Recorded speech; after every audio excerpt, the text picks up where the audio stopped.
Good afternoon. Welcome to this Amherst conversation, Will He Go? Trump and the Looming Election Meltdown in 2020. Thank you so much for joining us. I'm Catherine Epstein, Provost and Dean of the Faculty and Professor of History at Amherst. It's a great honor for me to introduce the participants in this Amherst conversation today. Let me start you with Laura Jarrett, class of 2007. Laura is the anchor of CNN's Early Start with Christine Romans. Since joining CNN in 2016, Laura has covered many significant legal stories, including the travel ban and migrant family separations at the southwest border, the firing of Attorney General Jeff Sessions and FBI Deputy Director Andrew McCabe, and high-stakes battles between the Justice Department and Capitol Hill. Laura had a lead role in delivering the breaking news of Special Counsel Robert Mueller's appointment to oversee the Russia investigation in May 2017, as well as the conclusion of his work in March 2019. She also served as the lead reporter for CNN in the corruption trial of Senator Bob Menendez. And she covered the Justice Department Inspector General's report on the FBI's investigation into Hillary Clinton's handling of classified information. Prior to CNN, Jarrett worked as an attorney in Chicago. She graduated from Harvard Law School in 2010. And while in private practice, Laura focused on defending companies and individuals in government investigations brought by the Justice Department and Securities and Exchange Commission. Laura, thank you so much for joining us today. It's wonderful to have you back in Amherst. Now, Laura will be in conversation with Lawrence Douglas, the James J. Grosfeld Professor in the Department of Law, Jurisprudence and Social Thought. Lawrence is the author of 7 books, including The Right, Wrong Man, John Demjanjuk and the Last Great Nazi War Crimes Trial, published in 2016, and a New York Times Editor's Choice. Lawrence has also published 2 novels, The Catastrophist in 2007, a Kirkus Best Books of the Year, and The Vices, a finalist for the National Jewish Book Prize. His commentary and essays have appeared in a host of high-profile journals, including the Wall Street Journal, the New York Times, the Washington Post, and the Los Angeles Times. He is also a regular contributor to the Times Literary Supplement and The Guardian. Today, Lawrence will discuss his most recent book, Will He Go? Published in late May. Will He Go explores a really intriguing question. What happens if the 2020 election results do not favor Trump and he refuses to concede? Will He Go has received widespread praise and has attracted national and international attention, with feature articles in The New Yorker, The Washington Post, The Atlantic, and The New York Times.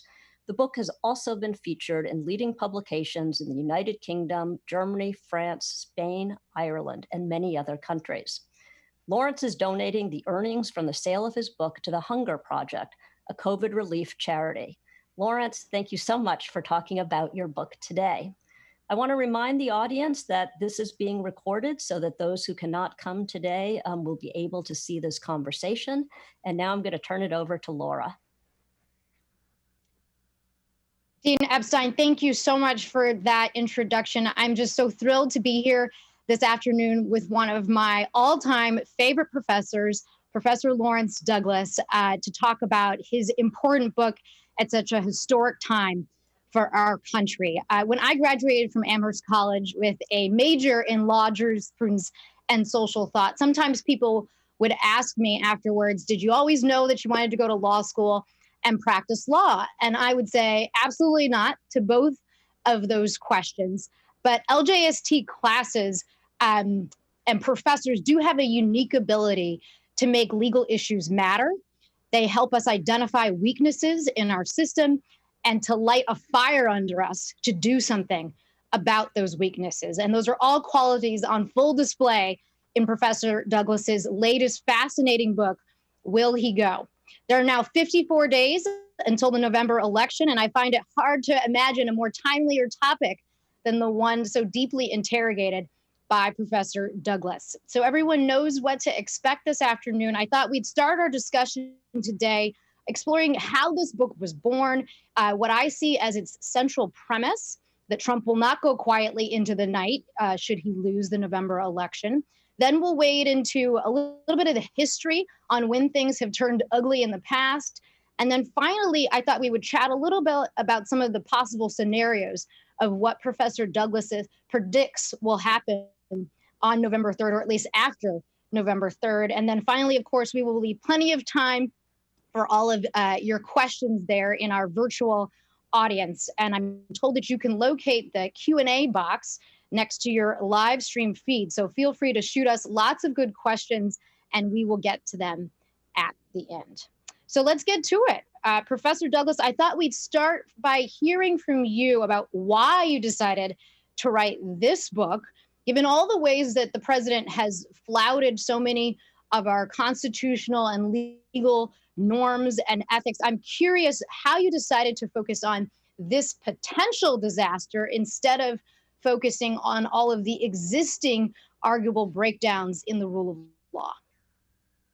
Well, Laura, before I even start answering that question, let me just participate in the mutual love fest, because it's really an honor for me to have you asking these questions, and you remain in my mind as one of the great students to pass through Amherst during my time there. And there's nothing more gratifying for a professor to see a former student go on to do great things. So it's a really delight to have this conversation with you. Thank you. You know, I started actually kind of thinking about this book all the way back at the time that Trump had been inaugurated. Shortly after the inauguration, I started writing opinion pieces for The Guardian. And I think the very first opinion piece that I wrote from The Guardian was about Trump's claim that you no doubt recall, that he, in fact, would have also won the popular vote in 2016 had it not been for the presence of 3 to 5 million phantom illegal voters. And at the time, a lot of people were thinking of this is just an example of Trump's extravagant narcissism. He needs always for his to be the biggest and the best. His inaugural crowds have to be larger than President Obama's inaugural crowds. And in this early piece, I kind of really asked myself, you know, what are the politics behind a claim like that? And I really was kind of curious to kind of start thinking about, well, what would happen? What would happen if actually a sitting president of the United States, actually claimed that he had been reelected, but for some kind of corruption or some kind of hoax in the electoral process? And so it really goes all the way back to 2017 that I started kind of thinking about this issue. And I really should probably also mention that when I started writing the book, I thought of it really more almost as a thought experiment, because I wasn't necessarily assuming that Trump would lose. I was actually almost working from the assumption that he looked like a pretty strong candidate at the time, or a pretty strong a candidate for reelection. And I was just kind of curious and asking, you know, well, assuming that you did have an incumbent president who was challenging his defeat, how well is our constitutional and our federal system equipped to deal with that type of challenge?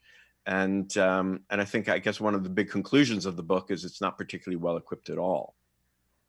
Right, and I want to spend a fair amount of time on that. But before we get to the system itself, I want to take it back to Trump, because I think you set up a premise here that I want to explore. And as I see it, the premise is that there's an inevitability of Trump's refusal to accept defeat should he not be the victor. And so you write this, quote, "While his defeat is far from certain, what is not uncertain is how Donald Trump would react to electoral defeat, especially a narrow one. He will reject the result." It's a pretty definitive statement. And so I wonder, what is your evidence that this man actually wants to be president? And I put it to you that way because we just look at all of the self-defeating behavior. There's such a long litany of examples. And only the latest is the fact that he sat down with Bob Woodward, one of the most famous journalists in the world, perhaps best known for taking down a president. And he gave an on-the-record interview saying a whole bunch of things that for any other president would be simply the kiss of death. I wonder if that is not an indication this is not somebody who wants to win. Right. Okay. Maybe they're two separate questions. One is the question about, how can I confidently predict, that he is going to refuse to concede?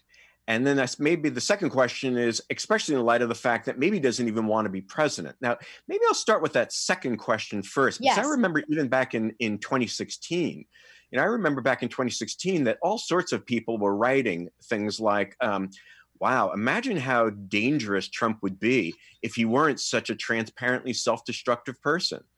Imagine he could actually win the presidency of the United States. You had all these journalists writing things like that. I remember Frank Bruni in the New York Times writing about, thank God we have someone who really doesn't even want to be president. He's so self-destructive that all he does is shoot himself in the foot. God, we would really be in a dire situation if he weren't so transparently self-destructive. Well, so much for those kinds of responses to Trump's presidency. And in fact, we could have a whole long discussion about the simple fact that Trump has engaged in acts that you would think are incredibly self-destructive, and yet he ultimately hasn't had to pay the political price for them that one would predict that he would have had to pay a political price for. And that itself, it's a very concerning aspect of our contemporary political reality. Then the question is this claim that I make that he's not going to concede. In the book, I do try to make a distinction between conceding on the one hand and submitting to defeat on the other. And conceding, I really kind of think of as a normative act in which a candidate recognizes that they've lost legitimately. That is, that they've waged a good fight, and they recognize that they have been defeated, and they kind of recognize the legitimacy of that defeat. I find it virtually impossible to imagine Trump doing that. And I think that we have a strong enough record of his past actions and behavior to support that conclusion. That is, if we go all the way back to the Iowa caucus in 2016, as you recall, Laura, he lost the Iowa caucus to Senator Ted Cruz of Texas. And the very next day, he tweets saying, "I didn't lose. It was a hoax. The victory was stolen from me. Cruz cheated, and the whole Iowa caucus should be run all over again." And we've seen this as kind of a consistent pattern on his part. I mean, if you really weren't interested in being reelected, why is it that he is spending so much time telling the American people that our electoral process is not reliable? I mean, he really has created this kind of heads I win, tails you lose scenario in which the only way the electoral process can demonstrate its legitimacy is by him winning. And if he loses, it simply becomes de facto evidence of what he's been saying all along, that the election will be the greatest corrupt election in American history, the greatest hoax in American history. And, it's an incredibly damaging thing to our democracy to have the sitting president telling the American people that the process is going to be corrupt if the margin of victory turns on these mail-in ballots. And I can't see why he would be spending so much time messaging in that way if he weren't really interested in being reelected. So I think this is a guy who wants to be reelected and is not going to concede defeat. Now, that said, it is possible that he could submit to defeat. And submission, I think, simply is a recognition on the part of a person seeking higher office that additional fighting the result is futile. And I think it is possible that if he loses very decisively, he will submit to defeat. But I cannot imagine, Laura, him conceding to defeat. I just don't see it in his political DNA. So to flesh that out, what if one of the possible reasons that he's tweeting nonstop about a so-called rigged election and warning his supporters that, don't let the Democrats steal this away. What if one of the reasons he's doing that is to lay the groundwork for a submission of defeat, if you will, so that it's just less embarrassing? because I think one of the ways that you sort of lay this out that's really interesting is to sort of document all the ways in which Trump is so protective of his brand. And the part of the reason he doesn't want to lose here is not only the fact that he could be subject to prosecution by the SDNY when he's out of office, and there's all kinds of interesting issues with that, but that if he loses, it sort of tarnishes this brand and bravado that he's worked so hard to cultivate with his allies.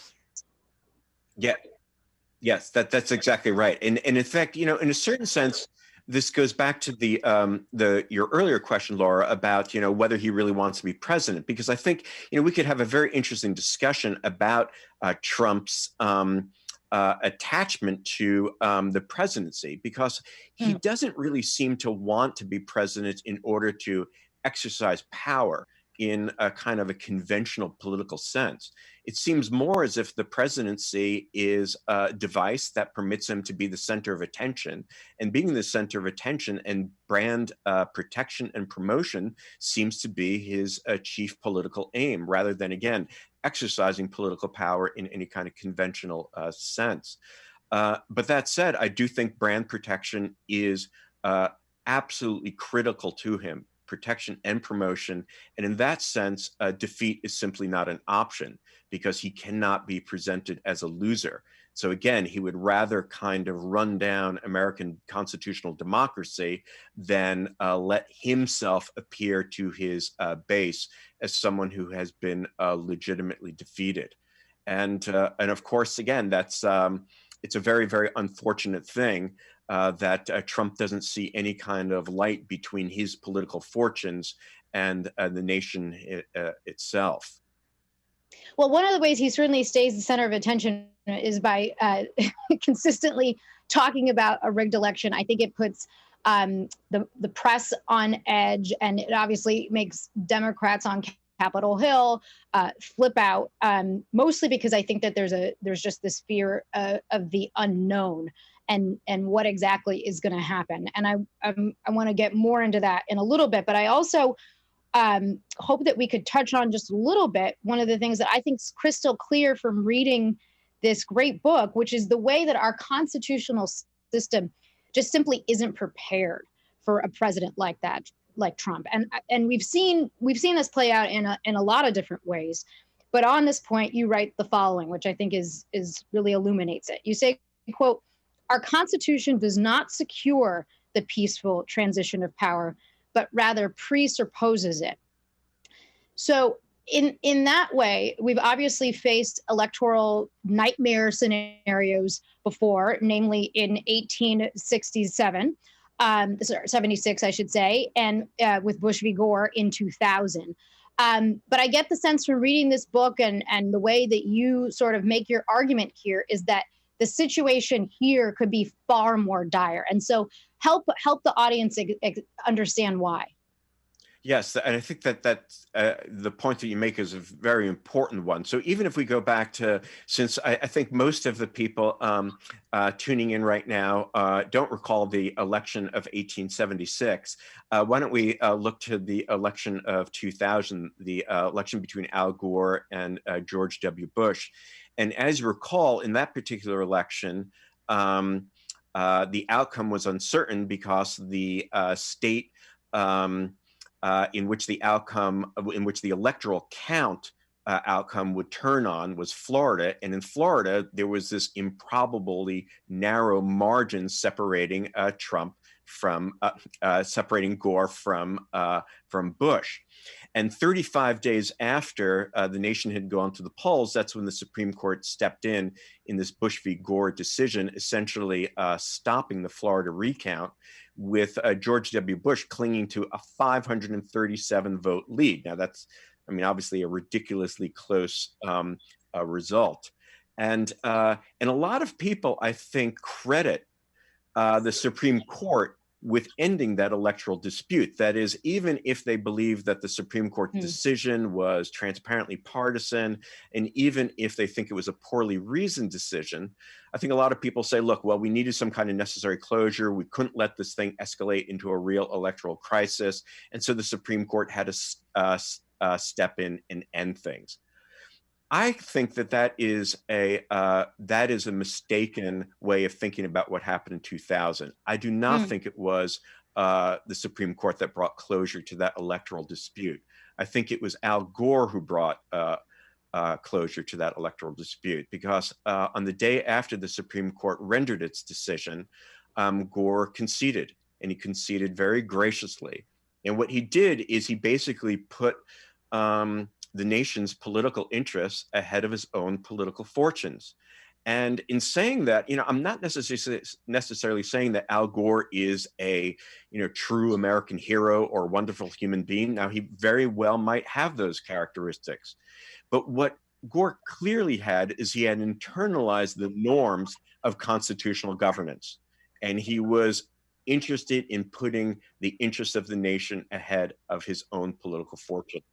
And I think if you had slotted Donald Trump into the year 2000, there's no doubt that we would have had a real electoral meltdown, because I find it impossible to imagine Trump conceding under the circumstances in which Gore did. And we should bear in mind that there were many people within the Democratic Party, other Democratic lawmakers, and people within Gore's legal team who really were encouraging him to push the fight. And so, and he just chose not to. And again, this goes back to the point that you're making, Laura, which is the importance of norms. Laws can they can sanction us. They can deal with certain forms of truly egregious behavior. But really, for a constitutional democracy to work, there's just a deep fabric of norms that need to be respected in order for the system to function. And I think we've seen, Trump's not simply pushing against those norms, but basically rejecting them outright. And that's why I think we could very well be in for a very, very destabilizing months following November 3rd. So given how tight things were in Florida in 2000, I think that, along with obviously, the situation in 2016, where Hillary Clinton wins the popular vote, but ultimately loses the election, has led, some commentators to suggest that Trump needs to lose the popular vote basically in a landslide, and also lose the Electoral College vote handily in order to walk away, maybe not concede, but submit to defeat. And I wonder if what's the scenario in which you envision that happening? In other words, how badly does he have to lose, do you think, for that to happen? And is that even a conversation, I guess, worth having, because this race is actually going to be pretty close? Right. Well, again, maybe we're expressing kind of wishful thinking rather than entirely predictive thinking. But I think you are absolutely right to suggest that in order to avoid kind of Trump playing constitutional brinkmanship, I think he does need to be beaten decisively. And it raises the question of what we mean by decisively. And obviously, beating him decisively in the popular vote is not going to be sufficient. We saw that Hillary Clinton beat Trump, quite decisively in the popular vote. And given the anachronistic, and I would say really kind of dysfunctional method by which we elect a president, the popular vote loser can obviously win the Electoral College. And I would add one more thing to what you said, Laura, which is I think it would be important for Trump not simply to lose decisively in the Electoral College vote, but I think it's important for him to lose decisively in the swing states, and for that defeat in the swing states to be apparent relatively quickly after November 3rd. That is, given the fact that we're going to be voting in a time of pandemic, it's very likely that we will not necessarily know who has been elected president on November 3rd itself. But I think it would be important for the election not to drag out for weeks. I think it would be very important for us to know early on that Trump has lost the swing states. As the count continues in these swing states, it's simply, in a sense, confirming the trends that we've already seen, that he's lost these swing states decisively. And I think that would save us from, a kind of electoral meltdown in this season. So that's the aspiration.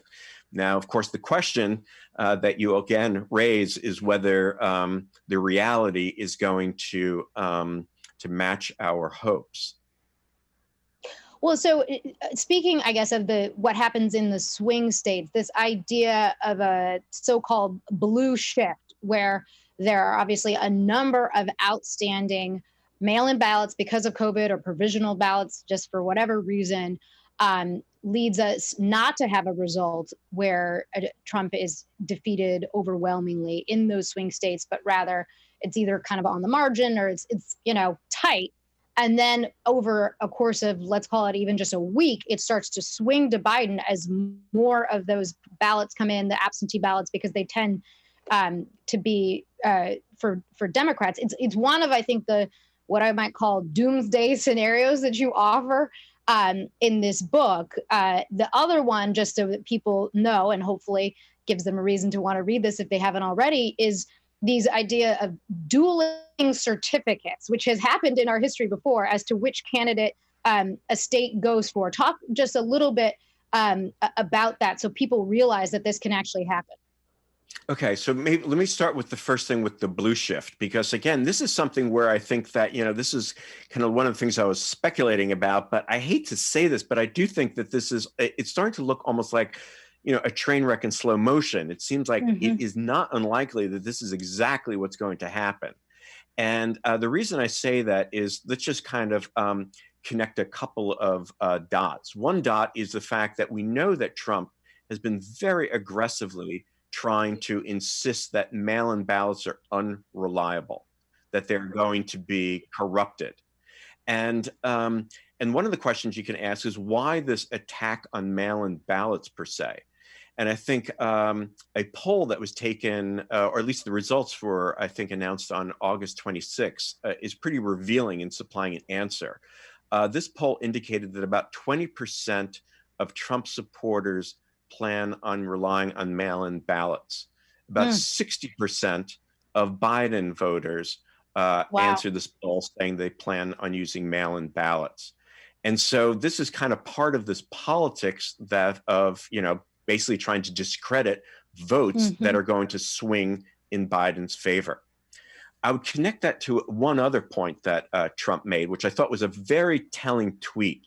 And this is a tweet that he issued on July 30th. And as you recall, Laura, that was the day that he floated this kind of crazy idea of delaying the election.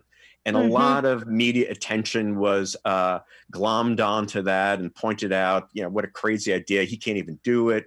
Congress sets the date of the election. So what's Trump be? Why is he even floating this kind of outlandish idea? That same day, later that day, he actually issued a second tweet that got very little attention. It was very short.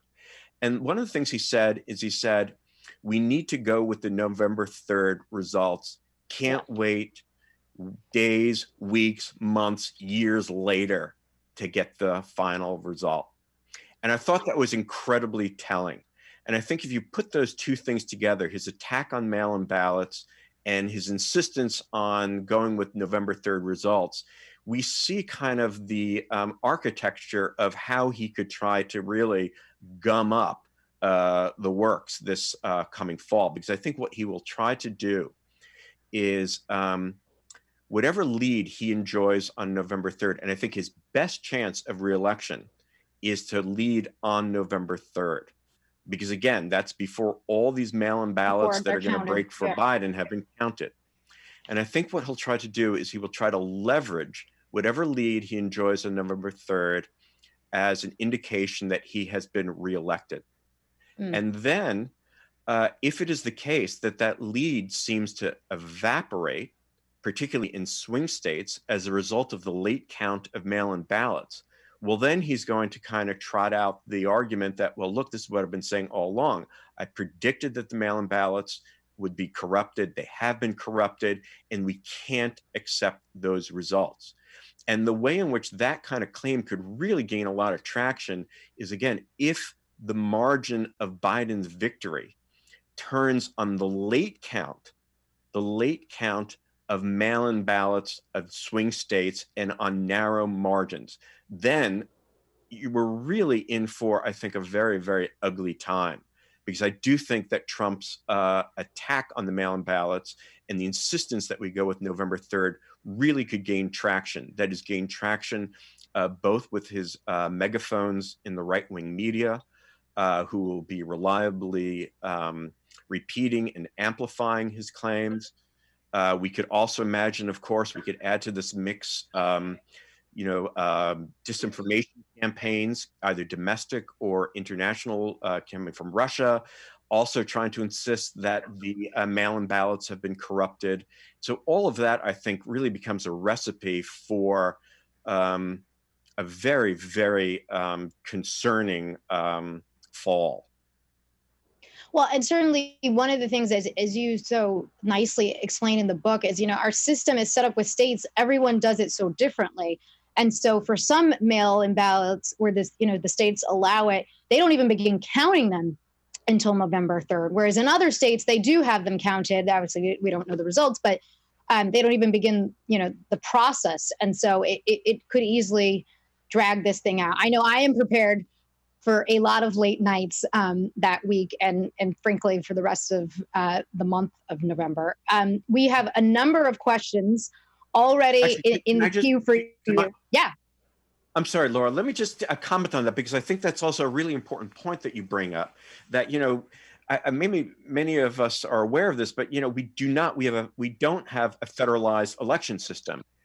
Everything is basically kind of left to states. And in fact, lots of things are left to localities within states. We have well over 8,000 separate election precincts in the United States, which can have their own little separate ballots. They can have their separate technologies. And one of the things that I think is worrisome is, as you pointed out, there's some states that as soon as they get their mail-in ballots, start counting them. So, for example, Colorado, as soon as they arrive, Colorado election officials start counting them. If we look at the 3 swing states that really could determine this election, Pennsylvania, Wisconsin, and Michigan, the same exact swing states that basically handed Trump the election in 2016, recall by a margin of only about 70,000 votes in total between those 3 states. That's what gave him the presidency. All 3 of those swing states, unfortunately, have state laws which prohibit the counting of mail-in ballots until election day itself.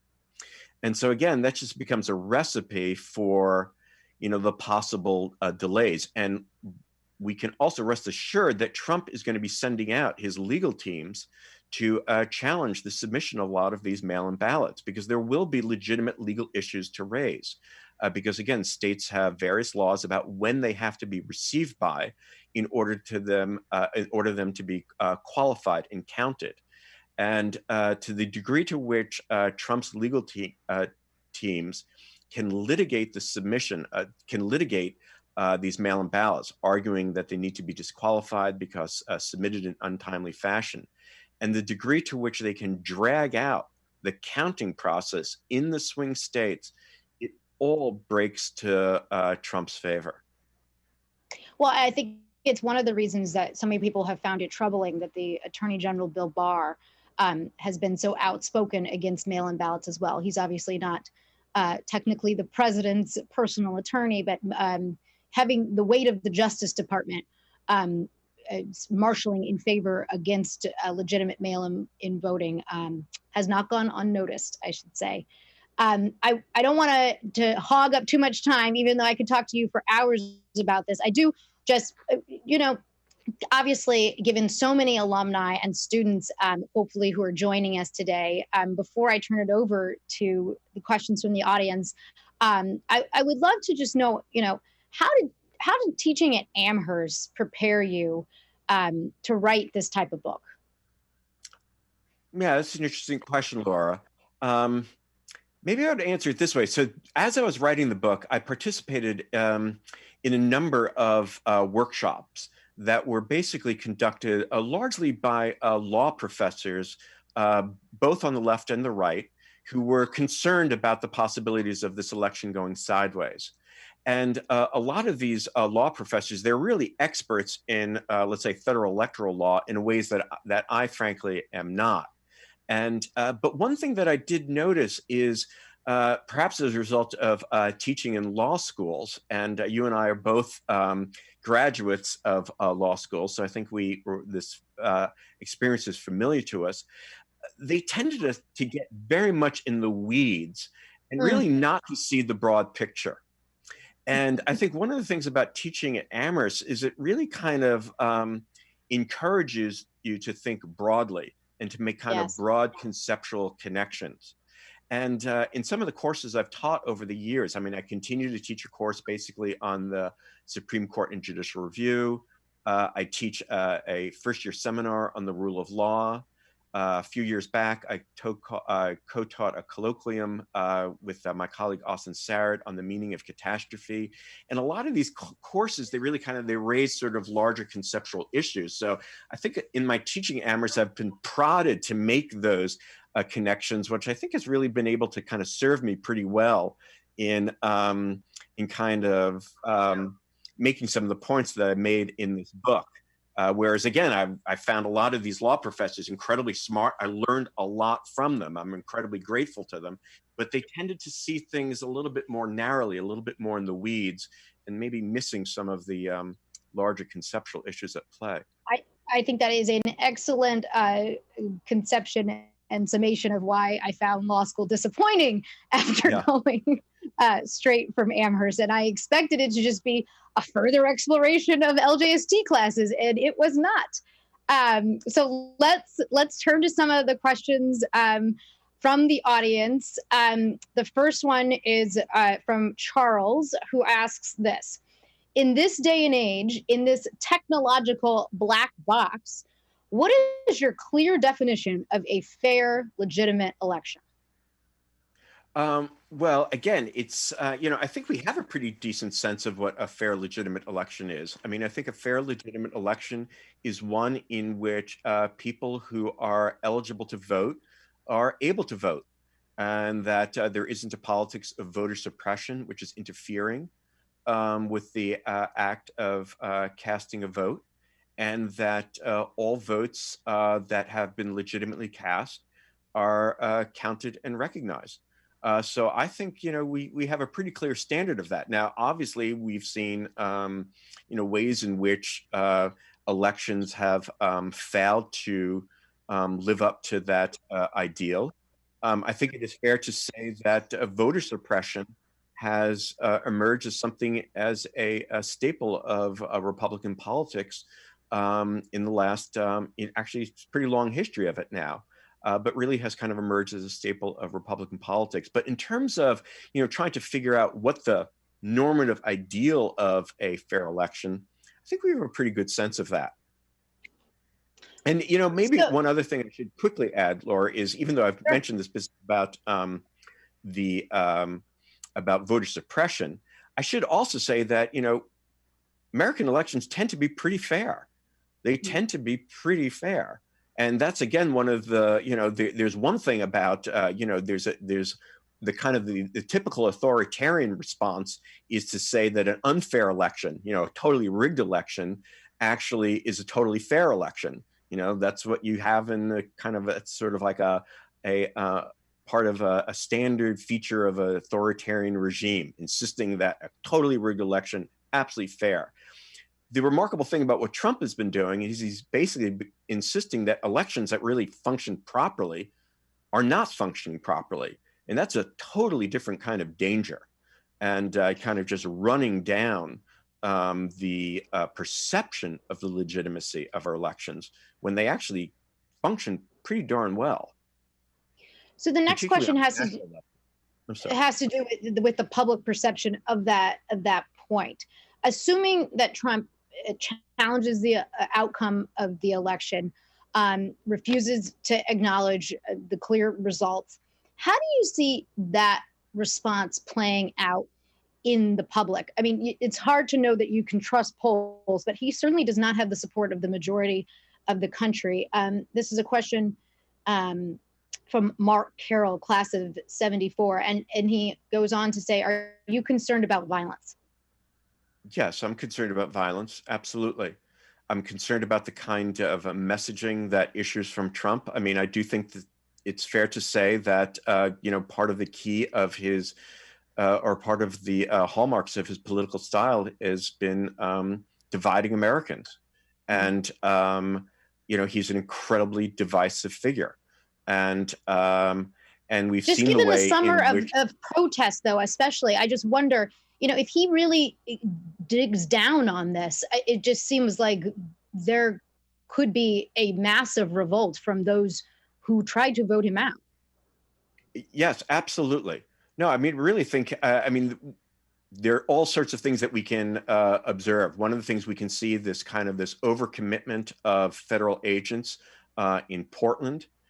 We saw the way in which he was actually prepared back in that Lafayette photo opportunity in early June. We recall that he was prepared to invoke the Insurrection Act of 1807 to put federal troops on the street. And as you recall, it was only then Attorney General, at the time was Attorney General Barr and Defense Secretary Esper who talked him out of doing that. And we also see the kind of dog whistle politics that he engages in. We can even go back to, the early days of the COVID pandemic, when in order to score political points against Democratic governors, he basically said, he issued some kind of tweet saying, "Liberate Michigan, liberate Wisconsin." And we saw the way in which his supporters answered that call by protesting not simply in front of the state houses with automatic weapons, but within the state houses themselves. And we've seen, in Kenosha, we've seen violence break out. And, I do think that the opportunities for violence are great. And it's a very, very concerning thing. How do you not feel sort of despondent about that fact? In other words, is it too late for us to do anything about this? I don't think it's too late. I mean, let's put it this way. I mean, I think one of the things that I kind of said early on was, even if he doesn't concede, I think we could get to a situation in which he submits to defeat. That is, I don't imagine, Trump barricading himself in the Oval Office on January 21st, the day after that Biden has been duly inaugurated president of the United States, and surrounding him with a phalanx, surrounding himself with a phalanx of rogue Secret Service agents. I don't imagine that happening. So I do think if he loses decisively, and again in the ways that I've already described to you, if he loses decisively, I think he'll have no option but to submit to defeat. And I think he will be pressured to submit to defeat by members of the Republican leadership as well. I can't imagine, I mean, again, it depends on the margin of the defeat. But I do think that you will find GOP lawmakers at that point pressuring him to leave office. I can't imagine. Again, it's not like I have any sort of idealized picture of Mitch McConnell, but I do imagine Mitch McConnell, right, other leading Republicans, basically pressuring Trump to recognize that further fight is futile. Again, that wouldn't necessarily spare us from a certain amount of domestic unrest and from some ugly images on the street. But I do think it would spare us kind of the worst type of constitutional crisis that we could see as a result of really a protracted electoral struggle come this fall. Well, yeah, and one of the things that you do in the book, I thought that was helpful, was sort of explain that this is not just about Trump, right? This is very much also about Republicans in Congress, and they have a huge role to play in how this goes potentially. And it actually flows nicely into another question from Cole Graber Mitchell, class of 2022, who asks, how does Trump's norm-breaking reflect on the Republican Party's legitimacy as a political party? Yeah, I think that's an excellent question, because I think one of the things that we expect about norms is, as we mentioned earlier, that if you break norms, you don't necessarily face a legal sanction. Norms are different from laws, but you would expect them to have to pay some kind of political price. And I think one of the most astonishing things about the last 3.5 years hasn't simply been Trump's pattern of norm breaking, but it's the way in which he has not had to pay a political price for breaking these norms. and the way in which the Republican Party has defended him and defended him aggressively. And one of the things that is worth bearing in mind is that in 2012, this is just 8 years ago, Mitt Romney was the standard bearer of the Republican Party. He was the Republican Party's nominee for president of the United States. He represented the Republican Party. Now it's hard to imagine a more marginalized figure within the Republican Party. You Yes. even have, Donald Trump Jr. Basically floating the idea that Mitt Romney be thrown out of the Republican Party. And I really think it underscores the way in which the Republican Party has been deformed from a truly respectable political organization into an organization which is now willing to look the other way, and not simply look the other way, but basically aggressively defend attacks on some pretty basic norms of our constitutional democracy.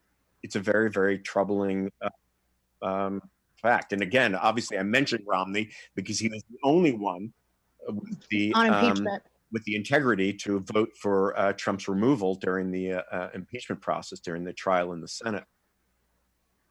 One of the things I often wonder about is how much the pandemic affects that analysis. Because pre-COVID, I think that you could say the GOP will line up against him no matter what. But given how disastrously this has been handled and how unfortunately so many lives have been lost, I do wonder how that affects what Republicans in Congress do in terms of how this election goes. And another student question here from Charlie Sotheby, class of 22, has a similar theme, which is, to what extent does the pandemic exacerbate the threats posed by the 3 doomsday scenarios outlined in your book? I think the pandemic is a really interesting wrinkle to all of this.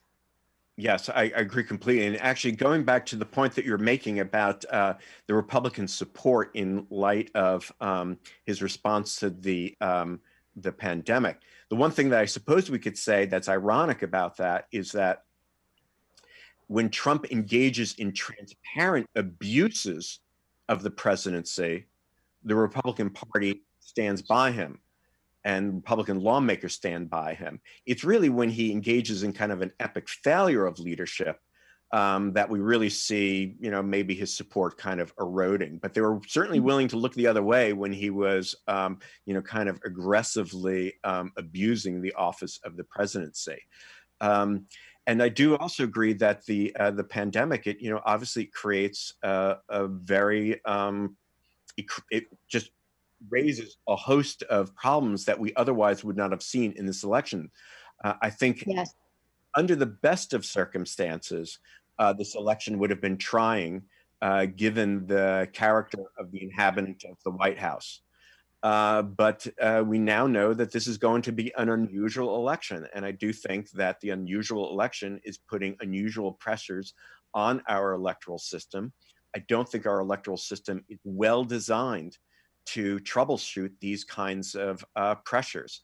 And again, this kind of raises the concern that even, this is kind of goes a little bit to the point that you're also making, Laura, that on one level, the pandemic weakens Trump as a candidate, and it certainly has weakened him. In fact, Right. It might very well be the case that but for the pandemic, he would have actually simply been reelected, and we wouldn't have Right. been necessarily thinking through these scenarios. So there's no doubt that it has weakened his candidacy and made him more vulnerable. At the same time, and this is maybe the kind of the overdetermined quality of the danger that we're facing, because he's a weakened candidate and because of the unusual ways in which voting is going to be conducted, it also plays into his kind of conspiracy theories. And so it both weakens him and also provides fuel for his kind of conspiracy theories and his attacks on the integrity of the process, which ultimately makes for a pretty volatile situation. Yeah, I think that's a really interesting way to think about it. That duality there, that it's not just all one thing. Here's one from George Fleming, who asks, if the election is once again thrown over to the Supreme Court, do you have serious concern that this court is too politicized now to function objectively? I think that's a fascinating question, given the dynamic between Chief Justice John Roberts and President Trump. Yes, and I would say, and just to kind of comment on the dynamic. Again, it's not like I interviewed the Chief Justice or that I have any kind of. You don't have all of his clerks on speed dial? Right, exactly. Yeah, well, that I do, but I'm just saying that his personal number I only use on very rare occasions. Okay. But I think it's probably pretty fair to say that that John Roberts does not think President Trump is fit to be president of the United States. Again, this is a little bit speculative on my part, but I certainly think there's no love lost between those two figures. And you're saying that based on his public statements alone? Yes, I would say that's based on public statements alone. And, I'd also say something, it's also based on John Roberts as a jurist. I think that there's no doubt that John Roberts is a very conservative Supreme Chief Justice. It's also very clear that John Roberts is a true institutionalist. He really is concerned about institutional integrity. And I don't think he has any stomach for people who trample on the integrity of institutions of constitutional democracy. And so, if it were the case that for some reason the Supreme Court had to intervene in one of these electoral disputes that could emerge in a swing state in the counting of mail-in ballots, do I think that Trump could reliably count on the Supreme Court deciding in his favor? I would say most emphatically not. I do not think that he could reliably count on the Supreme Court intervening on his behalf or deciding on his behalf. The other thing I should mention, this gets a little bit more technical, Laura, but if for some reason the electoral dispute goes on for weeks and ends up landing in the lap of Congress, which is something we haven't exactly explored, but it is a possibility and it has happened in our nation's history. At that point, I would say that most constitutional experts would agree that the Supreme Court has no role to play in the resolution of an electoral dispute. So again, once it lands in Congress's lap, and as a just kind of a chronological matter, that would happen around on January 6, 2021. That's when, according to law, the Congress would be basically opening electoral certificates, tallying them up, and declaring an official winner. At that point, the Supreme Court would have no role to play if the dispute lands in Congress's lap. I think we might have time to sneak in just one more question here, if we could. I'm curious about what your answer will be for this one. It's from Michael Cole, class of 06. And his question is this: if Trump loses, how can his many diehard supporters be reassured of the integrity of our electoral process? And I think that's such a fascinating question, because when you think about his base, we describe them as if they're some monolithic group. And I actually think the base is sometimes more complicated. And given that, at least according to some polls, who knows whether this will turn out to be true, that the base has at least shifted from where it was in 2016, and that for a fair amount of women in particular have dropped off in ways after voting for Trump in 2016. I am curious what your thoughts are on what his base of support does with a contested result. Yeah, I think it's a really important question. And I think, obviously one of the things that that has both facilitated and empowered the rise of Trump is this incredibly fractured media environment in which we operate. So whereas we all wish that our only source of information was you, Laura, and your colleagues at CNN, we know again that we have these, these alternative sources of news. I'll tell Wolf Blitzer you said that. Right, and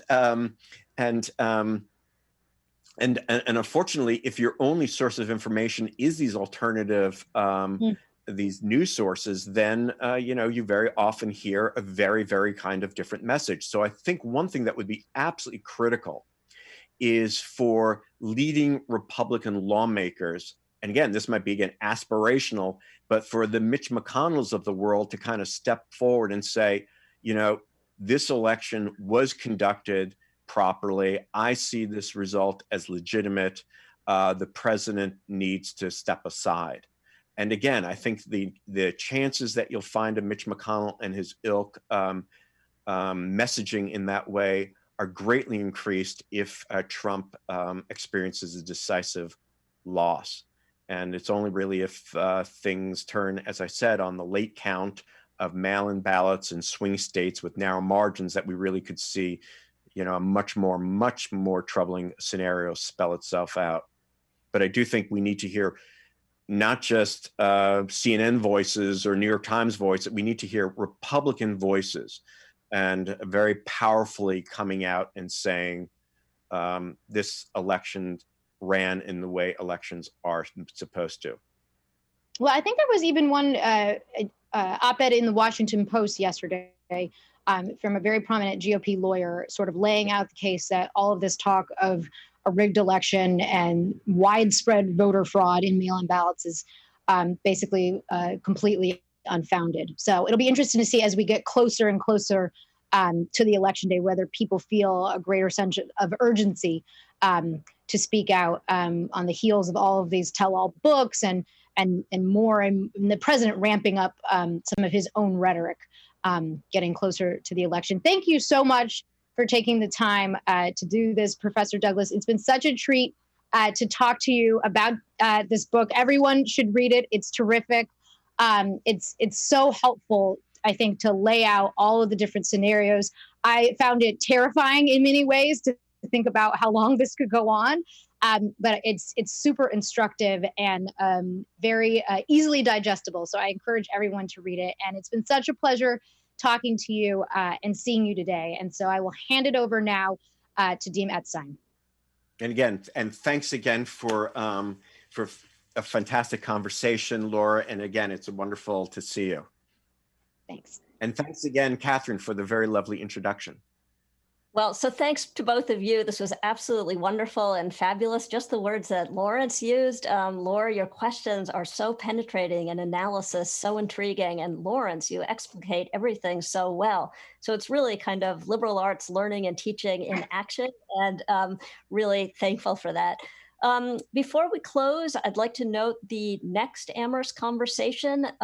It features anthropologist and obstetrician gynecologist Carolyn Sufrin of the class of 1997 and her Amherst mentor, Deborah Gewirtz, professor of anthropology. The two will discuss anthropology, medicine, and reproduction in the prison system, and the conversation will focus on the intersection of mass incarceration, the politics of reproduction, and systemic racism. Please join us for that event on October 5th at 4:30 p.m. And now thank you, everyone, and have a great day.